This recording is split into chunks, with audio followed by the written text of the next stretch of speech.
Salut à tous, c'est Café Brioche, bienvenue pour un nouveau podcast. Moi c'est Reda, donc je suis toujours en compagnie de Lucas. Salut les gars. Et aujourd'hui on a un invité de Marc, Tipex, donc bienvenue à toi. Je te laisse te présenter. Merci les gars déjà de m'accueillir dans votre podcast, c'est lourd et je kiffe ce que vous faites. Comme vous m'avez proposé d'intervenir sur le sujet d'aujourd'hui, le marketing d'influence, franchement ça m'a parlé. J'ai pas mal d'expérience là-dedans au fil de ces dernières années, pardon. Et franchement, c'est cool. Donc voilà, merci de m'accueillir. Pas de soucis. Merci à toi d'être venu. Donc pour présenter Tipex, voilà, c'est le bras droit monteur de la chaîne de Morgan. Morgan qui, voilà, c'est une chaîne sur YouTube à plus de 100 000 abonnés où on suit le parcours de ses combats de MMA et donc si vous le connaissez, voilà, c'est une très bonne chaîne YouTube d'ailleurs, je voulais le dire. Et donc je te laisse continuer d'ailleurs si tu veux présenter la chaîne. Pour présenter un peu rapidement ce qu'on fait, donc on fait pas mal de choses d'ailleurs. On va pas comme là c'était plus le sujet du marketing d'influence, etc. Moi j'ai pas qualifié Morgan comme un influenceur, mais plus comme un créateur de contenu et comme un sportif avant tout de haut niveau qui veut essayer de montrer les coulisses d'un sportif de haut niveau dans son domaine qui est le MMA. Donc le MMA, pour présenter rapidement, c'est un sport de combat qui est régi avec différentes règles, mais qui est présenté comme une forme de combat la plus libre possible, légale. Et du coup, à travers nos contenus, voilà, on a réussi à créer une communauté, etc., etc. Et tous les business autour qui découlent de ça, en fait, que ce soit avec les marques, que notre marque de vêtements, et voilà, après on parlera plus en détail de ces sujets, mais pour voilà, présenter une carrière globale. À la limite. Donc je trouve ça, je voulais juste dire, je trouvais ça assez intéressant, donc de voir aussi donc les coulisses d'un combattant surtout. Enfin, c'est une chaîne assez spécifique et en plus ça nous permet de voir voilà les dessous du marketing d'influence avec la chaîne de Morgan, donc avec plus de 100 000 abonnés, donc il y a quand même une certaine grandeur. Et Lucas, tu voulais dire quelque chose? Non, c'était juste pour un peu exposer les thèmes qu'on va évoquer aujourd'hui pendant l'émission en rapport avec aussi les créateurs de contenu. Donc on va voir comment c'est des fers de lance par rapport aux marques aussi, comment les marques peuvent utiliser cette influence à leur fin. On va aussi voir aussi les limites que ça peut avoir et on va aussi s'interroger sur ton rôle actuel aussi pour Morgan et tous les métiers qui se cachent un peu derrière ces influenceurs en fait au final, parce que on voit pas souvent les coulisses et je pense que ça peut être intéressant de parler ensemble de ça quoi. C'est ça, de débattre de tout ce marketing d'influence. Donc moi, ce que je propose donc de commencer, donc c'est dire aujourd'hui, donc j'ai un chiffre, c'est qu'aujourd'hui il y a plus de 500 000 influenceurs en tout cas en France qu'on recense vraiment, et donc 4% gagnent très bien leur vie grâce à ça. Donc on a vu que aujourd'hui quand vous êtes sur Insta, TikTok, que ce soit sur YouTube, aujourd'hui les marques elles prennent quand même une place importante, que ce soit au niveau de la pub, que ce soit au niveau des placements de produits. Je veux dire, t'as aujourd'hui des influenceurs de télé-réalité, leur contenu c'est limite que faire de la pub quoi.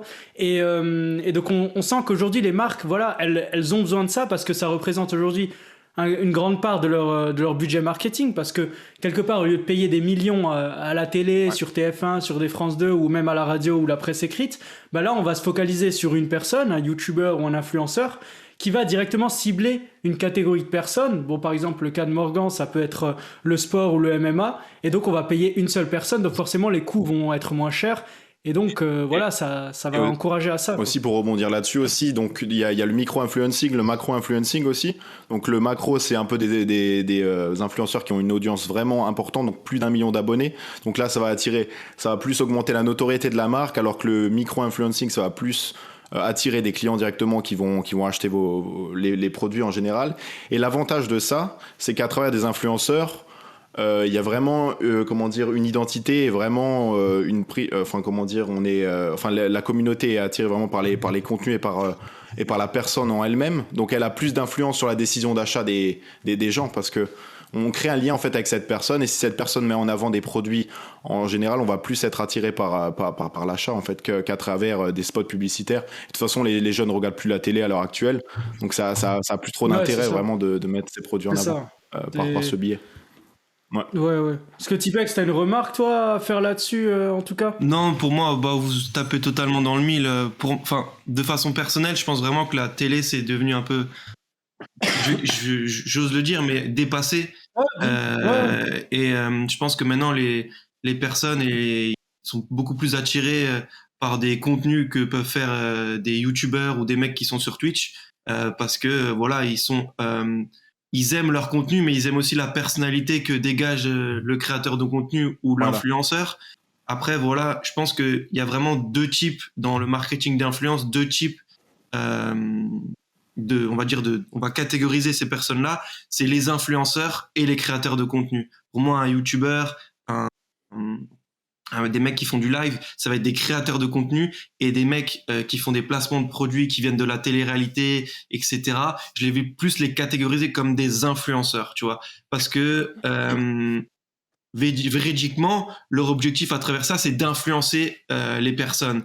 Alors que par rapport aux créateurs de contenu, il y a des personnes qui font pas de placement de produits, donc on peut pas les catégoriser comme des influenceurs. Même si à travers leur audience et comment ils vont réagir sur certains faits, ils peuvent influencer ces personnes-là, mais c'est pas vraiment intentionnel. C'est pour ça que moi j'aime bien vraiment catégoriser Ouais. cette tranche de personnes entre guillemets. Je vois ce que tu veux Ouais. dire, parce que beaucoup considèrent, par exemple, qu'aujourd'hui, quelqu'un qui fait de la télé-réalité, un ancien candidat qui va voilà, être sur Instagram, forcément avoir des centaines de milliers d'abonnés, voire des millions, bah, son contenu, il est basé sur quoi au final? Il est basé sur faire des photos de lui à la plage, mettre des placements de produits, mais en soi, l'image qu'il vend, c'est juste lui, la télé-réalité, parce que c'est un beau gosse ou parce que C'est ça. Ouais, c'est voilà. une meuf.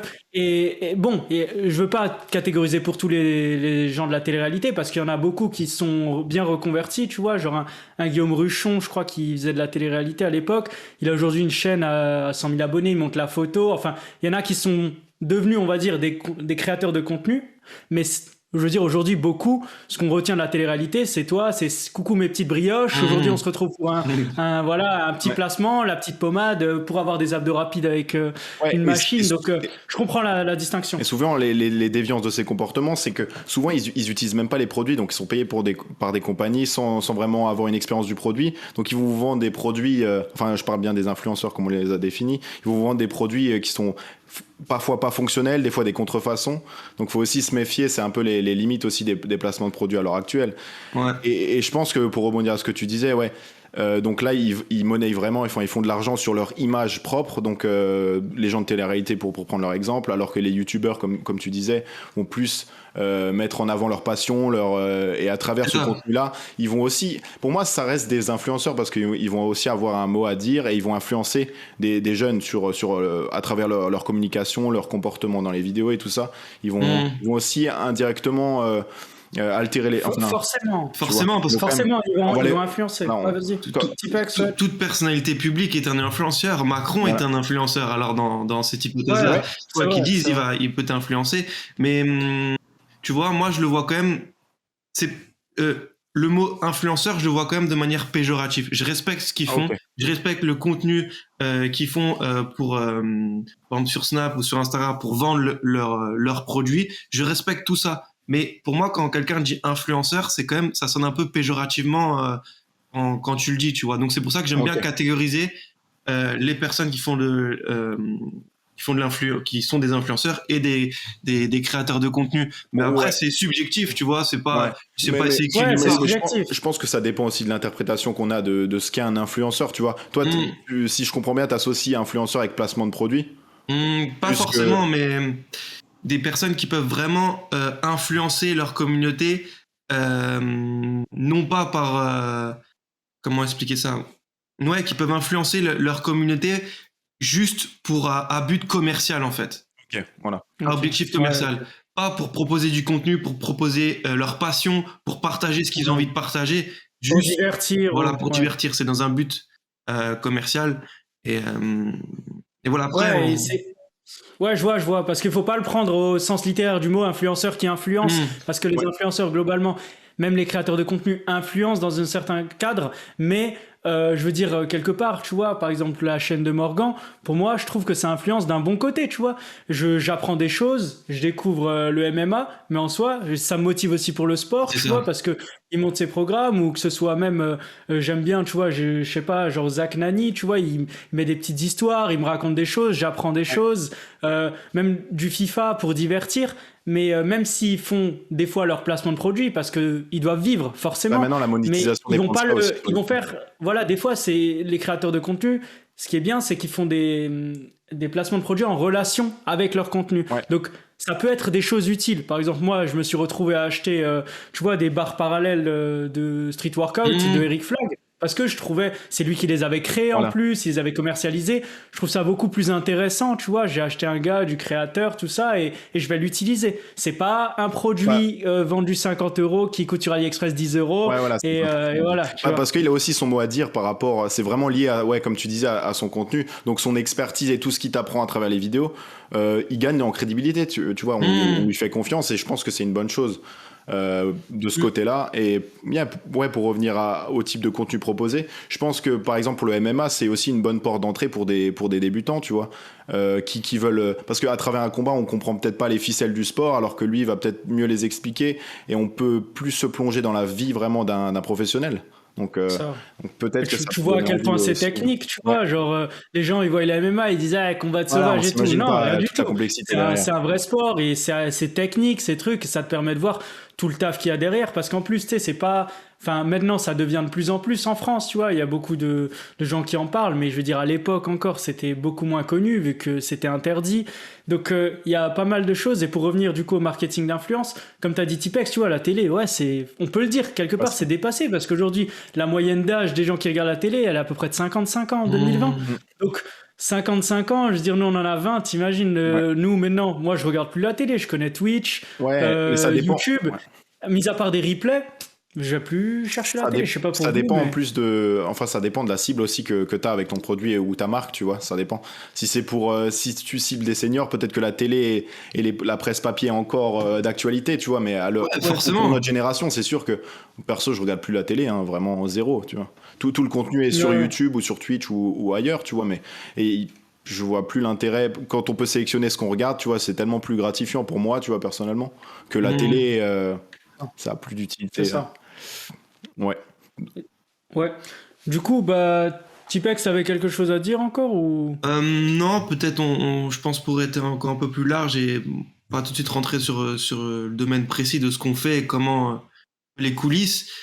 Ouais. Vraiment, à une époque, faut savoir que on va dire les influenceurs, quand ils ont commencé à vendre des produits dans le domaine de l'e-commerce, etc., quand ils ont fait leur premier placement, ils ont vraiment, c'était vraiment très très bénéfique pour la personne qui faisait le placement, entre guillemets, qui plaçait le placement. Donc ça veut dire qui payait l'influenceur en lui disant ouais, mets ce produit en avant. Ça marchait vraiment. Le taux de retour était vraiment vraiment très énorme et c'est pour ça que c'est devenu une manière très courante de le faire parce que les mecs mangeaient tellement dessus que ils ont abusé du truc.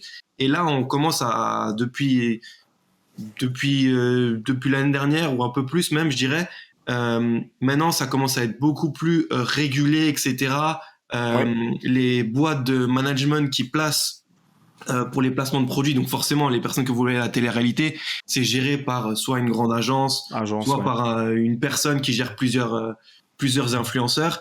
Et bah, maintenant, il y a des contrats, ils respectent vraiment les codes et ils font ça dans la légalité parce qu'on va se dire clairement, au tout début, c'était des mecs du dropshipping qui vendaient leurs produits aux influenceurs à travers des placements de produits. Il y avait rien derrière, hein.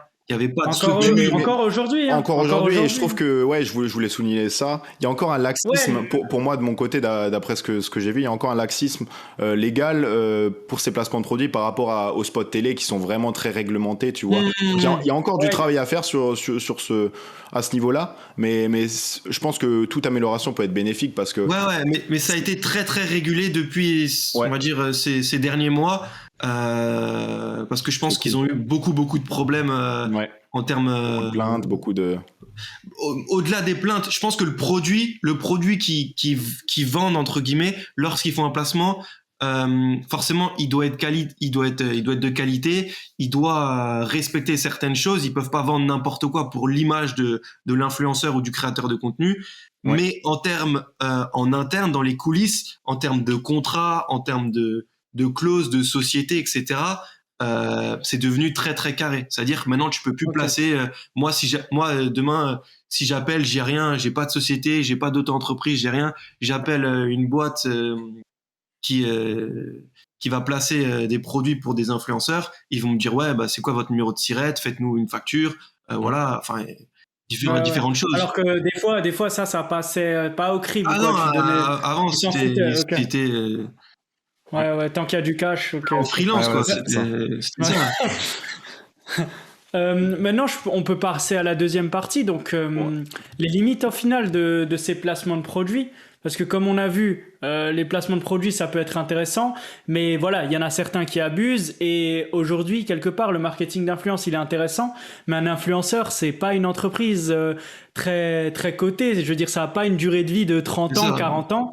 Un influenceur, il peut être terminé du jour au lendemain. Il peut avoir un contrat avec PlayStation, je dis Et- n'importe quoi. Et le jour où c'est vu, elle tombe à 10 000 au lieu de 100 000, bah ciao, hein, c'est Mais fini. c'est Quoi. pour ça aussi que beaucoup de marques, avant de faire des partenariats, regardent le taux d'engagement de la commu parce que tu as beaucoup de gens qui payent soit des abonnés ou d'autres influenceurs qui ont vues. des comptes Instagram et qui sont plus d'actualité en fait. Ils ont juste eu leurs abonnés Ouais. pendant un temps, donc ils ont toujours ce chiffre très haut, mais derrière il y a aucun commentaire, il y a aucune interaction, aucun échange. Donc à la fin ils vendent pas leurs produits, tu vois. C'est ça, c'est Euh, ça. donc Tu parlais de payer de vue, Tipex. Ouais, c'était. c'est fou ça. Je connais des mecs qui ont fait des business. Bon, c'était plus à l'époque sur Instagram ou sur YouTube par rapport Ok. à ça. Là, maintenant, c'est devenu très banal et très accessible. Mais à une époque, les abonnés Instagram et les abonnés YouTube, ça coûtait vraiment, vraiment très cher. Et les gens se faisaient. Et il y avait beaucoup de clients. Et en fait, ça permet de montrer une certaine crédibilité. Et au fur et à mesure que tout ce marketing d'influence s'est développé, les marques, elles ont commencé à voir aussi qu'elles pouvaient se faire entuber, que Bah des oui. fois c'était pas tout le temps legit, qu'il y avait des incompréhensions. Et là, maintenant une marque souvent maintenant quand elle va te démarcher, quand elle va te faire appel, et parce qu'elle est Ils sûre de ton analysent contenu, d'abord. elle est sûre de toi, elle t'a déjà analysé, et il y a plein d'outils maintenant qui se sont développés pour Ouais. analyser en un clic le Mais profil du créateur de contenu ou de l'influenceur. bah justement, pour rebondir là-dessus, j'ai eu la chance de faire un stage du coup dans une C'est de ces vrai. plateformes qui propose ce service-là, donc qui lie les marques avec des influenceurs. Et c'est vraiment une plateforme très, comment dire, avec plein de différents critères que tu peux analyser. Par exemple, les langues parlées par l'audience qui suit cette personne, l'âge en général, les interactions, donc il y a des certains pourcentages. Et aussi le prix que tu devrais payer par rapport à tous ces critères-là. Donc ça oriente aussi les marques pour avoir des prix à peu près standardisés. Donc c'est un vrai business qui Ouais, s'institutionnalise ouais. de plus en plus, hein. Et ça Et depuis ce qui a fait aussi, 4-5 ans. ouais, comme tu dis, mais c'est ces plateformes aujourd'hui qui permettent de faire couler entre guillemets les escrocs, tu vois, Ouais. qui payent des milliers Ils se d'abonnés font pas fake. avoir, Enfin, ouais. je veux dire, aujourd'hui on a ce réflexe, tu vois un gars 100 000 abonnés, il a 100 j'aime, tu te dis bizarre, Ouais, voilà. ouais. Et surtout qu'aujourd'hui t'as des sites qui le permettent, tu vois, genre j'avais vu 5icon là qui permet, tu tapes l'influenceur, il te met le pourcentage de vrais abonnés, de faux abonnés, et même si tu vois pas le vrai du faux, des fois il te met la nationalité des abonnés. Donc si tu as quelqu'un, tu vois, un abonné qui est là, qui a 100 000 abonnés, tu vois, c'est un Français, 70% c'est des Vous êtes Indiens, des tu te Indiens, des commences à te Russes, poser des ouais, des questions, tu farmers, vois. ouais. Ouais, voilà. Tu te dis, c'est pas normal, quoi. Ouais. Et forcément. Donc, et là, maintenant, je voudrais revenir du coup sur la fin de carrière de certains. Toi, je pense, Tipex, t'en es conscient que tu dois toujours être à fond, je pense, tu vois, surtout sur une chaîne comme ça, parce que ça dépend beaucoup des réseaux, de YouTube et de toujours avoir la hype. Donc, la carrière, elle peut se finir en un an, quoi. C'est le risque hein, des créateurs de contenu, des influenceurs. Il y en a, tu sais, il y a tellement d'exemples Ouais. par rapport au jeu aussi, tu vois, dans le domaine du jeu vidéo, c'est là où c'est vraiment démocratisé.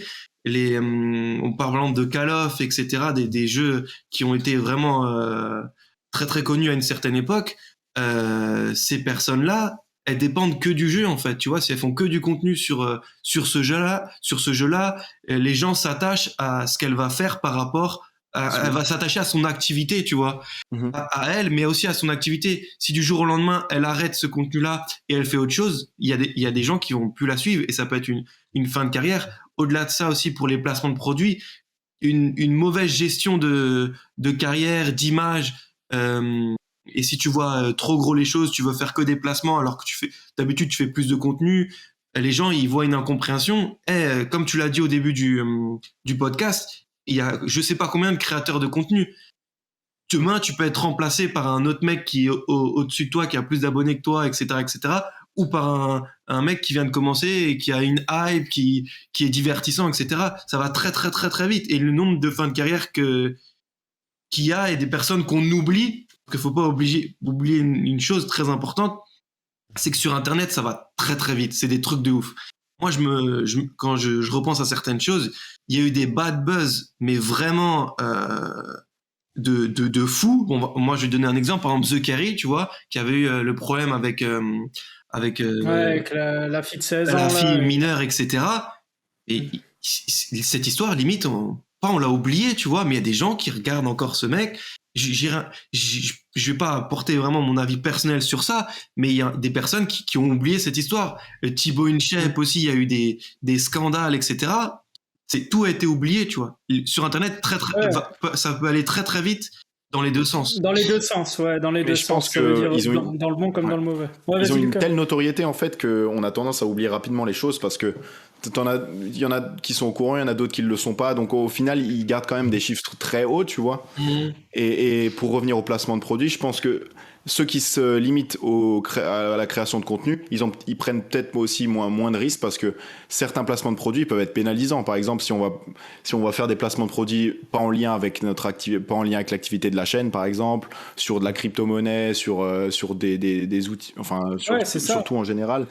C'est en fonction de tes principes. Ça peut changer ton image aussi, directement l'image. C'est ça, je placement suis d'accord de avec toi. Donc, il y a plein de créateurs de contenu aujourd'hui qui refusent, par exemple, des plateformes de paris, qui refusent de la crypto-monnaie parce qu'ils considèrent qu'ils ont une communauté quand même assez jeune, qui veulent pas influencer dans ces choses-là parce qu'ils ont des valeurs qu'ils respectent. Après, je peux comprendre qu'à ce niveau-là, quand tu as besoin d'argent, bah, des fois, les valeurs, elles sont pas toujours là parce que tu as besoin de cet argent et donc tu vas être capable de dire, ok, c'est une plateforme de crypto-monnaie, voilà, je vais quand même prendre mon argent et je vais faire la pub. Mais certains ont beaucoup de valeur et tu vois, dans ces mauvais placements de produits, comme tu dis, Tipex, tu vois, des bad buzz, ça peut faire descendre. Autant l'histoire de The Kyrie, voilà, bon là, c'était pas lié à un placement de produit, mais les gens oublient vite. Mais il y a des placements de produits qui peuvent faire descendre des carrières. Enfin, ça, c'est surtout les gens de la télé-réalité, tu vois. Récemment, il y avait une meuf de la télé-réalité qui a fait une pub, ouais, tu vois, sur quelque chose pour les meufs, tu vois, pour que ce soit un peu plus serré. Enfin, tu vois, c'est des choses que tu dis pas à des jeunes, tu vois, que tu annonces pas comme ça à des jeunes. En fait, tu crées des complexes à des jeunes qui n'existent pas, tu vois. C'est des problèmes qui n'existent pas. Il résout des problèmes qui n'existent pas, en fait, au final. C'est ça. En vrai, dire, ouais, si tu veux pas te faire tromper par ton mec, mais attends, la meuf qui te suit, elle a 13 ans. Voilà. Et qu'est-ce que tu parles de tromper, de trucs comme ça? Elle a 13 ans, elle sait même pas ce que c'est encore la vie d'adulte. Toi, tu vas lui présenter des objets à t'insérer je sais pas où. Enfin, tu vois, genre. En vrai, quand tu présentes le truc, parce que l'histoire, voilà, elle est passée, etc. Mais quand tu la redis là, je sais pas, avec tes mots, ça m'a choqué. On se rend pas compte que la personne, elle influence quand même une grande partie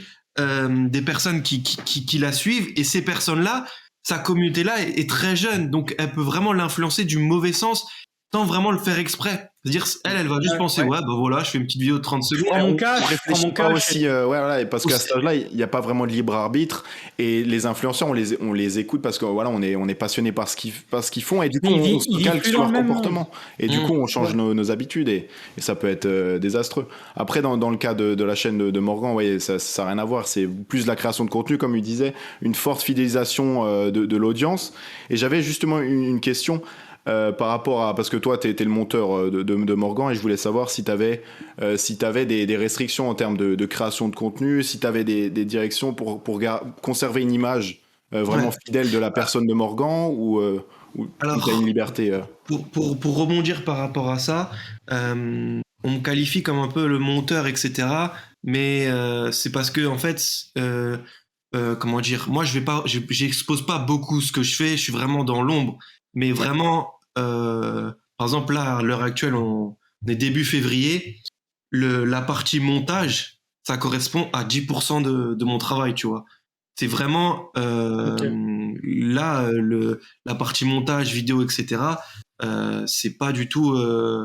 Je fais d'autres choses à côté. On fait pas juste ça. Ouais. Je vais aider, épauler et tout ça, mais c'est vraiment pas du tout l'ensemble de mon travail. Pour revenir Ouais. à ta question par rapport à ce qu'on fait et ce qu'on essaye de faire via notre chaîne YouTube, en fait, c'est moi, en fait, faut savoir que c'est différent aussi parce que Morgan, c'est un sportif de haut niveau. Son travail, c'est pas de faire de la création de contenu. Vraiment, son travail, c'est de s'entraîner, lui. Donc, c'est moi qui va venir, qui va m'adapter à son environnement, à filmer, réfléchir à ce qu'on peut faire, etc. Lui va me proposer des idées, va me dire, on pourrait aborder ce sujet-là, ça peut être intéressant parce qu'il connaît le domaine du MMA, il sait ce qui pourrait être intéressant à proposer à la communauté. Et moi, je vais m'adapter en fonction de ce qu'il me dit, de ses ressentis.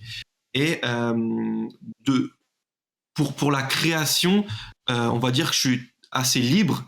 Et c'est cool aussi avec Morgan parce qu'on s'entend très bien là-dessus. Et il me fait en partie confiance sur cet aspect-là. Après, faut savoir, il y a une première version de la vidéo. Je l'envoie d'abord à 2-3 amis qui vont me faire des retours dessus. Une fois que je suis sûr que j'ai pas vu des petites mistakes, parce que des fois vraiment quand t'as la tête dedans, tu vois pas forcément, je sais pas, des petites erreurs. Genre juste la Ouais, musique, ouais. tu la vois pas en fait. C'est parce que t'es trop dedans. Ouais. Et après je vais l'envoyer à Morgan, qui me donne son retour. Mais souvent il y a 2-3 retours, mais c'est très très léger. Et, Ouais. et voilà dans l'ensemble. Ok, Ouais, c'est c'est super intéressant. intéressant. Moi, j'aimerais te poser aussi une question. Donc là, voilà, on va plus passer sur toi, Tipex, pour expliquer aux auditeurs. Donc vraiment, Ouais. l'aspect, voilà, l'homme de l'ombre de Morgan, si on peut dire ça comme ça. Comment t'as pris contact avec Morgan, toi? Comment, voilà, parce que on rappelle, voilà, t'étais en classe avec Lucas. Donc comment t'es passé de ça à travailler avec Morgan? En fait, Ça peut être le rêve de certains. ouais, ça peut être des gens, il y a des gens qui aimeraient bien faire un travail dans le marketing d'influence. En fait, moi, avec Morgan, c'était assez spécifique parce que je venais de d'aller dans une autre région, etc. Je savais pas trop quoi faire, etc. Et du coup, je m'étais mis pas mal au sport. Et je sais pas, j'ai vu sur Twitter un mec qui faisait du MMA, etc. Et je sais pas pourquoi, il avait pas beaucoup d'abonnés, mais il a peut-être 1200, 2000 abonnés. Je l'ai suivi et j'ai vu qu'il faisait des petites choses, tu vois, qu'il essayait de faire du contenu, qu'il avait des sites internet, etc., etc. Et un soir, je sais pas, je me suis dit, je vais lui envoyer un message, etc., pour peut-être l'aider, mais de manière bienveillante, en fait. Parce qu'en fait, j'avais envie de prendre de l'expérience j'ai envie de travailler dans ce domaine-là, et je voyais que j'avais ce feeling-là et que j'aimais faire ça. Et du coup, après, on avait parlé par rapport à ses sites internet parce qu'il avait déjà une boutique de vêtements et des programmes. Après, forcément, l'audience était très faible, mais ça marchait un tout petit peu. On a discuté autour de ça. On avait proposé l'idée de rassembler tout ça sur un même site. Et après, je lui avais dit, pour les vidéos, etc., ça peut être vraiment lourd de raconter comme les coulisses d'un combattant, tu vois. Et il m'avait dit, ah ouais, j'ai toujours rêvé de faire ça, etc. Mais en fait, à l'époque, comme le MMA, c'était pas du tout démocratisé, etc., en fait, il y avait un peu une légende comme quoi les fighters, ils voulaient pas être filmés, genre même pendant les entraînements et tout ça, parce que comme ils se combattaient entre eux, etc., ils se disaient, ouais, il va voir ce que je vais faire sur YouTube, dans les Ok, vidéos, donc après en combat, il va me connaître et tout ça. Et en ok. fait, au fur et à mesure des choses, on s'est rendu compte que pas forcément, et même à l'échelle de Morgan, en fait, ça pouvait plus vraiment, on pouvait plus rencontrer ce problème parce qu'il combattait à l'étranger, en fait. C'est comme si je vois pas un Ukrainien ou un Anglais regarder la vidéo en français, il comprend rien. Ouais, Trois quarts du temps, c'est des vannes, enfin c'est pas des vannes, c'est ouais, des plans de coupe, il y a de la ouais, c'est musique, ça. etc. Ouais. Tu vois, il va pas comprendre, il va juste perdre son temps. Donc voilà comment je suis rentré. Et après, vraiment, je me suis pris de passion pour tout ça. J'avais déjà aussi travaillé pour d'autres personnes dans l'influence où je ne vais pas dire les noms, etc. Il n'y avait pas de problème, mais j'avais fait un peu d'XP aussi. Et voilà, mais il n'y avait pas d'arrière-pensée en fait. Il n'y avait pas, s'il marche ou quoi que ce soit. C'est juste par la passion. Pour prendre ton buzz ou quoi que ce soit. Toi, c'était vraiment pour le projet. Toi, tu avais déjà cette vision-là. Et la preuve, c'est qu'aujourd'hui, tu avais raison parce que ça a super bien fonctionné. Après, est-ce que tu l'as. Moi, je voulais savoir, est-ce que tu l'as contacté, genre quand il était coach pour Kameto ou c'était encore avant? Non, c'était encore avant. C'était peut-être 1 an et demi avant ça. Ok, donc un an avant ça. On peut dire que le coup de Kameto, ça a permis vraiment ça a été l'explosion à ce moment-là. Ouais, ça a été quand il est allé à la villa avec Kameto. C'était vraiment l'explosion et c'est là que les personnes aussi ont découvert la personnalité de Morgan. Morgan, qu'est-ce que c'était le MMA? Et puis t'as cette crédibilité là qui est quand même cool, tu vois, c'est un fighter, etc. Tu sais, c'est intéressant, t'aimes bien, envie de savoir. T'es curieux là-dessus, ouais. Et maintenant qu'il a on peut dire une forte notoriété, on pourrait savoir peut-être ce qui entoure maintenant Morgan, là, votre équipe en général. Genre, est-ce qu'il y a des monteurs, mais il y a aussi peut-être d'autres rôles qui incarnent un peu toute cette chaîne et... Ouais, alors en fait, il faut savoir que notre audience, on va dire, on va généraliser, on a à peu près 300 000 personnes, parce qu'on a 100 000 sur YouTube, 120 000 sur YouTube, 150 000 sur Insta et 150 000 sur Twitter. Donc on la globalise, mais en fait, on a pas mal de business autour de ça, parce que au-delà de ça, pour faire de l'argent, on aime entreprendre. Du coup, on a développé la marque de vêtements, on a développé des programmes sportifs pour aider les personnes à se mettre au sport et à perdre du poids et ou en prendre, parce que des fois dans des changements physiques, des personnes veulent prendre du poids. Mais dans l'idée, on va dire que là, depuis janvier 2022, on est on va dire 3 à plein temps. Donc on va mettre Morgan dedans, inclure Morgan dedans. Donc il y a Morgan, il y a une autre personne encore, il y a moi et encore une autre personne qui va gérer un peu plus l'aspect e-commerce et par laquelle on externalise, c'est-à-dire que elle va intervenir tous les mois avec une facture en disant voilà les gars, j'ai fait ça pour vous ce mois-ci, vous me devez tant. Et au-delà de ça, donc on va dire on est 4 personnes tous les mois, on va dire il y a 4 personnes qui travaillent pour nous, enfin on est 4 dans l'entreprise, mais au-delà de ça, on externalise vraiment beaucoup de choses. Ça veut dire que là en février, en février, on a 8 factures, entre guillemets. Ça veut dire qu'on a 4 autres personnes qui se sont greffées à notre projet, qui sont venus nous aider, que ce soit des graphistes, que ce soit des mecs qui vont nous aider pour le merch, un studio, tu vois, parce que des fois on a des voix off enregistrées, voilà, c'est-à-dire, ou même pour les entreprises, pour les vêtements, le merch, le flocage, etc. C'est-à-dire que il y a des choses qu'on va externaliser et où des personnes vont nous aider et à nous épauler sur les projets. Ouais. Donc on va dire qu'on est 3 et demi, on va dire, à l'heure actuelle, et on externalise vraiment beaucoup de choses parce que on fait pas que de la création de contenu, on a aussi une société derrière, une marque de vêtements et des programmes sportifs à développer. Parce que quand on regarde le contenu, on n'a pas forcément ce recul-là de se dire qu'il y a toute une équipe vraiment autour d'une personne. Donc c'est toujours bien de préciser. Voilà, c'est ça. Nous on se dit derrière, voilà, la vidéo, il y a le monteur, il y a le truc, c'est ça, mais on se dit pas que c'est vraiment. Les gens des fois s'imaginent pas qu'il y a une vraie société derrière, que voilà, rien que pour voilà, je dis n'importe quoi, la miniature, des fois certains posts Insta, certains trucs dans le site, tu vois, parce que même moi j'avais fait des sites, mais des sites internet, des fois tu peux pas tout faire par des WordPress et tout ça, faut que tu appelles un gars. Voilà, et après direct t'externalises. Les voix off, il faut pas juste un micro à 50 €, tu vois, il faut un vrai micro. Et moi, ce que je voulais te demander, c'est que des fois j'avais vu, tu vois, en suivant Morgan, que les montages, par exemple, quand il avait combattu au Cage Warrior, bah là, c'était tout le monde l'attendait, tout le monde l'attendait. Donc toi, tu dois avoir une certaine pression pour le montage parce que je pense que limite le montage, j'imagine, hein, je te dis ça, mais j'imagine que tu as déjà une première partie du montage qui est prêt et toi, les dernières images que tu filmes, tu vas les réintégrer dedans cash ou même pas, où tu refais tout. Non, alors en tu fais fait, tout au début. pour donner les coulisses, c'est très simple. C'est-à-dire qu'en fait, moi, parce que aussi, il faut savoir que ça fait longtemps que je suis Morgan, je suis attaché au projet, à la communauté, etc. Et donc, ça veut dire que je les vois aussi un peu comme mes propres Tes projets. frères. Ouais, non, pas comme mes frères, mais comme mes propres projets. C'est-à-dire que c'est Ok. Morgan, voilà, c'est lui qui les diffuse, etc. Mais je suis content quand il y a des bons retours, tu vois, c'est comme si c'était aussi un peu mes propres projets. Ça veut dire que, Ok. par exemple, pour le Cage Warriors, Morgan combat, on va dire, quand il a gagné la ceinture, il combat le samedi. Il faut savoir un gros truc, je vais le dire aussi, les organisations, c'est vraiment, c'est des gros crevards.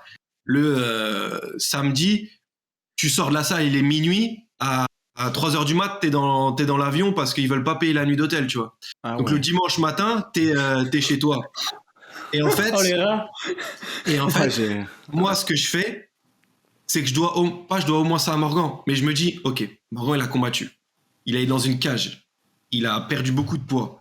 Il a souffert. Tu te sens redevable en fait. Je me sens un peu redevable d'être là et d'avoir filmé ça. Ça veut dire que moi, le dimanche, je vais Tu dormir dormais. peut-être 4-5 heures et de souvenir, en fait, à 13 heures, je me mettais au montage. Et j'envoyais du 48 heures de montage, je dormais et je finalisais. Et ça veut T'as dire, 48 heures d'affilée. ouais, avec des 40 heures normales. Ouais, c'est Sans un dormir. lifestyle. Hein. Ouais, Ouais. non, sans dormir. Tu prends Uber Eats, tu te prends 2 Monsters et faut y Ah aller. ouais. Le Et- lifestyle. ah ouais. Ouais. Parce que en fait, si tu laisses passer cette hype-là, tu vois, boum, il Oui, gagne, voilà. nana, et la vidéo, elle sort 2 semaines après.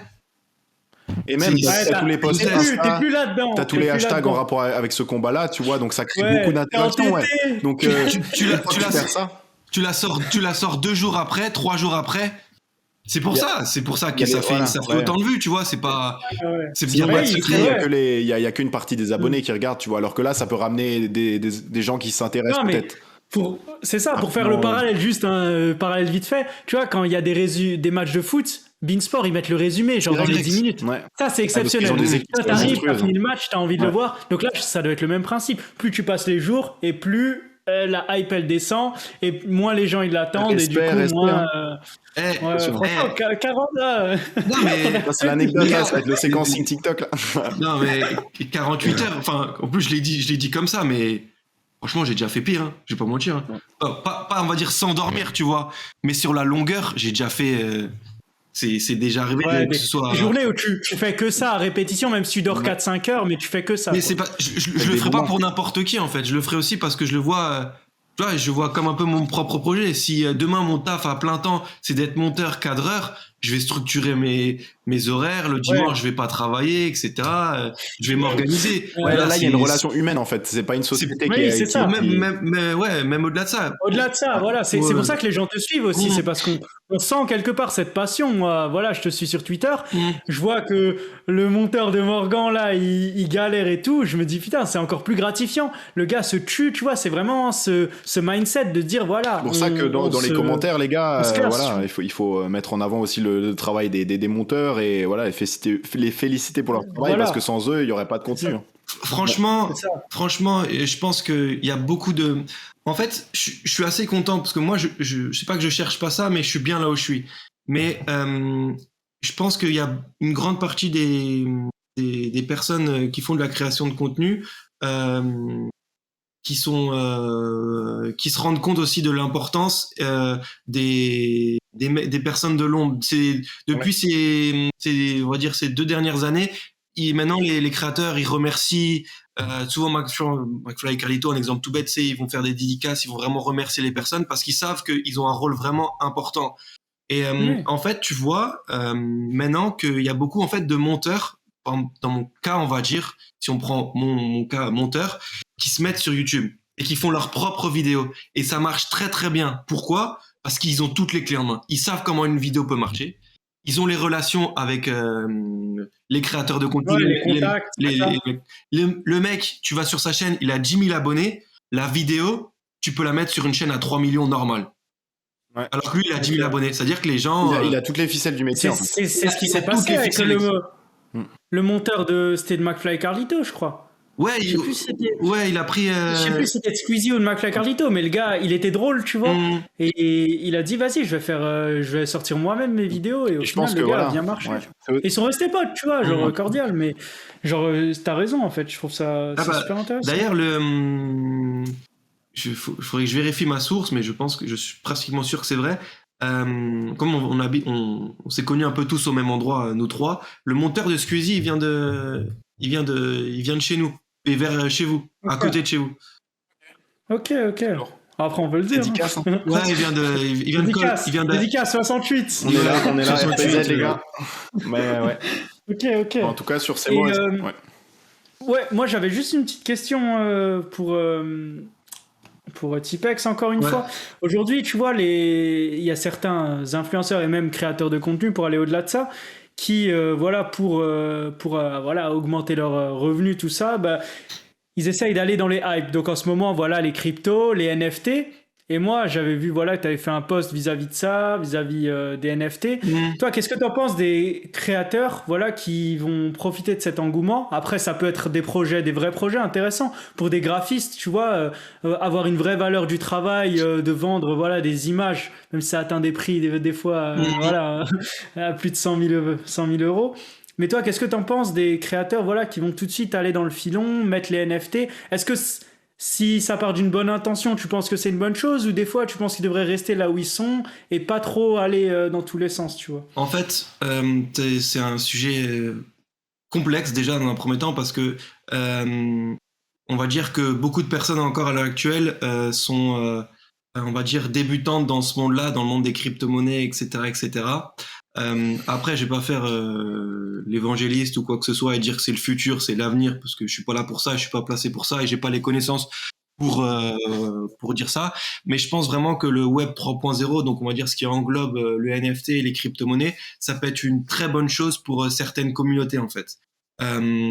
C'est vrai que certaines personnes, ils font ça juste pour l'oseille et qu'il n'y a pas de réel but derrière tout ça, et que c'est juste... Ouais, mais il y a un écosystème qui peut être vraiment, vraiment bien adapté pour des communautés. Là, le tweet que je faisais, j'expliquais pourquoi la Carmine, on va dire, donc c'est une équipe e-sport qui a été développée par des créateurs de contenu qui sont assez connus. Moi, je trouvais que c'était une très bonne chose, en fait, pour, par exemple, un exemple tout bête. Et les gens se rendent pas compte qu'un NFT, c'est pas juste une image, en fait. Un NFT, c'est quelque chose qui peut t'identifier sur n'importe quel portail web en un clic. Ça veut dire que demain, j'ai un NFT d'une certaine collection, je vais sur le site internet, je suis direct authentifié. Ah, lui, il a ce NFT. C'est-à-dire que lui, quand il va aller à la billetterie, lui, il rentrera gratuit. Lui, il aura les premières places. Quand il y a du sold out, les mecs qui ont les NFT, ils seront prioritaires. Tu vois, par exemple. Là, je donne un exemple tout bête. Mais l'écosystème autour de ça, ça peut être très bien fait, comme très mal fait. Et ça dépend juste l'objectif de ce que tu as derrière et l'idée, le concept, le projet, l'écosystème que tu veux construire derrière tout ça. Mais forcément... Donc à mettre entre de bonnes mains, quoi. Ouais. Voilà, c'est ça. C'est ça le message. Ouais. Moi, je voulais juste finir aussi sur une question encore. Toi, qu'est-ce que t'en penses déjà du développement du MMA en France depuis que tu suis Morgan? Parce que, je vais pas te mentir, ça a quand même, je pense, contribué à l'évolution, hein, Morgan. T'as 300 000 personnes, enfin 100 000 sur chaque réseau qui te suivent. Ça donne aux gens envie de commencer. Moi, tu vois, j'ai commencé aussi un peu par rapport à ça. J'avais fait de la boxe et tout. C'est aussi par rapport au sport de combat, tu vois. J'avais une autre image et j'ai vu le taf que c'était, la technique, tu vois, la beauté d'un sport de combat. Donc, quel est ton avis sur le MMA en France maintenant, depuis qu'il y a le développement avec Morgan, tout ça? En fait, je pense qu'on a grandement contribué à l'essor du MMA. Sur Internet, etc. C'est-à-dire qu'en fait, notre chaîne YouTube ou le contenu qu'on avait sur Instagram, etc., c'était un peu une base de données, tu vois. Genre vraiment, les gens, ils regardaient, ah ouais, c'est comme ça, ils font ci, etc. Et je pense qu'à travers nos vidéos, à travers nos projets, et je pense que tu l'as peut-être eu, Reda, aussi, c'est cette source de motivation. Et ça, c'est mon rôle, tu vois, aussi. C'est d'essayer de transmettre de la motivation à travers la vidéo, qu'à la fin de la vidéo, tu sois motivé. Que tu as envie, t'as envie de faire du sport, tu as envie de faire tout ça. Et je pense, par rapport au MMA français, on a été... je suis pas un très gros connaisseur de ce domaine-là, je connais forcément, mais je suis pas un très connaisseur. Mais on a été presque pas les premiers, mais à faire ça et à connaître une ascension et à toucher un public aussi large sur le marché français. On a peut-être, entre guillemets, que 120 000 sur YouTube, mais il y a au moins... Il y a un engagement fort, ouais. Il y a un engagement fort, mais il y a beaucoup de gens qui sont là pour le domaine sportif et pour le domaine du MMA, tu vois. C'est pas, c'est niché et c'est pas un public très très large. On va pas toucher des 10 millions de personnes. Des 10 millions de personnes, après, etc. des fois, c'est mieux d'avoir peut-être un peu plus d'engagement sur une plus petite communauté, mais qui s'engage, quoi. C'est ça. Et je pense que, ouais.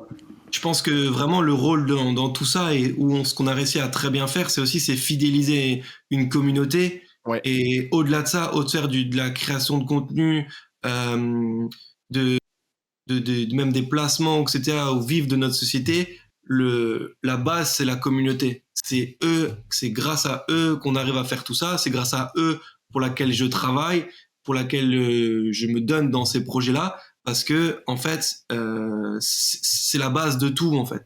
C'est eux qui vont dire que c'est bien, c'est eux qui vont dire que c'est peut-être un peu moins bien, qui vont faire la propagande de nos projets. Et ces personnes-là, elles sont très, très, très importantes. Et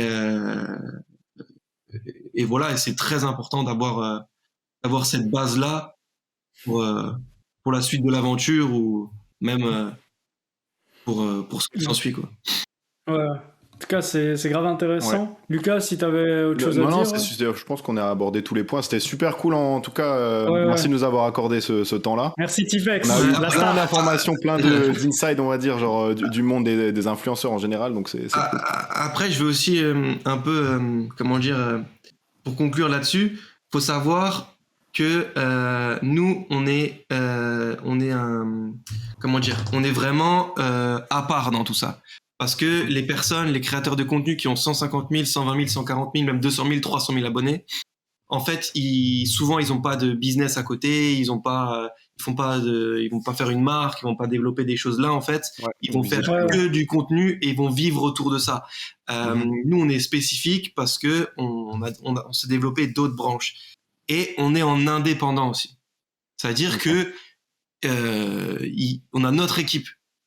La plupart des gens que vous voyez sur Internet, dans le contenu de l'influence, dans la création de contenu, ils sont chez des agences. On peut citer par exemple Webmedia, qui a connu à un certain moment, il y avait un peu de critique par rapport à ça. Après, ça s'est développé, etc. Et maintenant, il y a beaucoup de créateurs de contenu qui vont là-bas et qui sont contents. Mais le créateur de contenu, il a presque rien à faire. Il a presque rien à faire. Là, ils vont le trouver Webmedia dans leur bureau. Ils ont le monteur, ils ont le graphiste, ils ont le mec qui va chercher la marque qui va l'aider à faire ce contenu-là. Ils ont la collaboration, c'est-à-dire si lui il veut je vais faire une vidéo de moto mais j'ai fait de moto. Chez nous à Webmedia, on travaille avec lui. Il va y avoir une connexion. Donc je pense que c'est mieux d'être indépendant aussi pour la liberté de création, parce que vous connaissez très bien personnellement entre la relation monteur et influenceur. Tout dépend ce que tu veux. Hein. Après, on va pas se cacher quand Webmedia ou des agences de ce type vont t'aider là-dessus, ils vont prendre leur commission et s'ils prennent leur commission et s'ils ont ce business plan actuel, c'est que c'est très très très rentable et que pour eux c'est bénéfique. Donc voilà, mais je le dis pas de manière péjorative, mais faut le savoir aussi. En coulisses, il y a des personnes qui ont leurs propres équipes, qui sont indépendants et qui sont chez des agences comme Webmedia. Et par exemple, pour des personnes... C'est pas Webmedia, c'est plus Webmedia, non? Ou tu confonds, ou tu parles avec d'une autre? Webedia, ouais. Ah ouais, C'était Webedia, Webedia. ok, non, j'ai compris. Non, mais Non, je le dis ouais, bizarrement parce qu'en fait, c'est Webedia, mais en fait, j'ai du mal à le dire parce que c'est en un mot. Et pour moi, ça Ah sonne ok, comme, je me suis dit, je pensais que tu parlais d'un truc différent, c'est pour c'est ça. comme si c'était Web Media, mais en fait, ça se dit en un coup. Mais bon, Ouais. bref. Ouais. Ok, Et, ok. Bon, Non, après. autant pour moi. et les personnes, par exemple, qui veulent essayer de travailler dans le marketing d'influence, etc., ça peut être une très très belle porte d'entrée d'aller là-bas. J'ai eu la chance d'y aller il y a moins de 2 semaines. C'est des gros bureaux. Il y a Ouais. voilà, tu échanges avec plein de personnes, etc., qui travaillent là-dedans et il y a des postes à pourvoir et s'il y a des personnes qui veulent travailler dans le marketing d'influence, ça peut être une très belle porte d'entrée en tout cas. Mais voilà pour Ok, bah, sur ce éclaircir un peu le message, sujet. je En pense. tout cas, merci. Mais c'était top, hein, Merci. franchement.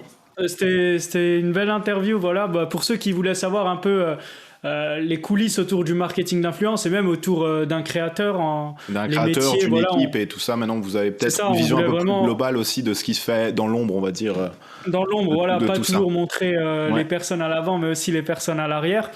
Merci Tipex pour ce podcast d'avoir été avec nous. Ouais. Pas de souci. Donc Nous, on se retrouve la on semaine mettra les liens voilà en description si vous voulez suivre Tipex, l'homme de l'ombre sur Twitter, on n'hésite pas. Et on met aussi nos réseaux, voilà, Ouais. parce que nous on débute aussi.